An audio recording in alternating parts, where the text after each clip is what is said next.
Monsieur le gouverneur Carly Nzazu Kasivita Mbote nayo, Mbote nayo ndeko Marius. mikolo oyo na province nayo ya Nord Kivu, batu mingi bakufi et puis bitumba ezongi lisusu makasi okoki koyebisa biso eza pona nini? Depuis plus de 30 ans tozaka na ba groupe armé na province na ngai ya Nord Kivu, ba ADF nalu ba groupe armé locaux na ba FDLR. Et sécurité eza kaka depuis plus de 30 ans, population na biso ezokanisa kaka gouvernement na biso il faut esala maso po sécurité na kimia ezonga kaka na province. Sikoyo tozo tala kaka ba ADF nalu bazo sala biloko mwa mabe na population na biso pe na ba groupe armé locaux oyo eza na province na biso spécialement na territoire ya Masisi na Ruchuru, sud de Lubero na territoire ya Nyiragongo. Na Goma kaka toza kaka na mindondo oyo ya ba réclamation ya population contre force des Nations Unies. Ba réclamation oyo epesi biso mindondo mwa moke.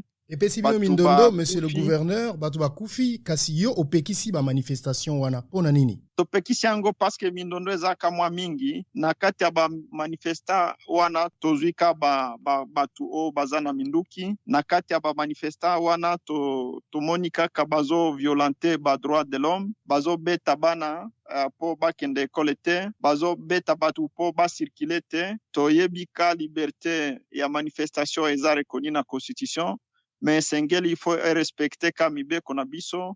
Et il faut respecter droits humains na biso po na bato nyonso. Sikoyo ba population ezali ko souffrir yango bazali ko senga kimia. Eloko nini oyo na niveau ya province bokoki kosala pona ko protéger ba civil? Tozo senga kaka République démocratique du Congo, surtout armée na biso esala maso po ko beta bitumba na banguna oyo. Tozo senga kaka population nyonso ya RDC se mobiliser contre sécurité à soutenir armée na biso oyo zo sala bitumba kotoyo. États-Unis d'Amérique eklasaki ba ADF o bazali bongo coopérer na province na yo lokola groupe terroriste. Ipona yo en tant que gouverneur mokano wana elingo lobanini? Ezaka alerte pona biso nyonso, pona monde, pona ba pays ozo tozo partager nango ba frontière parce que ba terroriste bako sala mbeba na province te,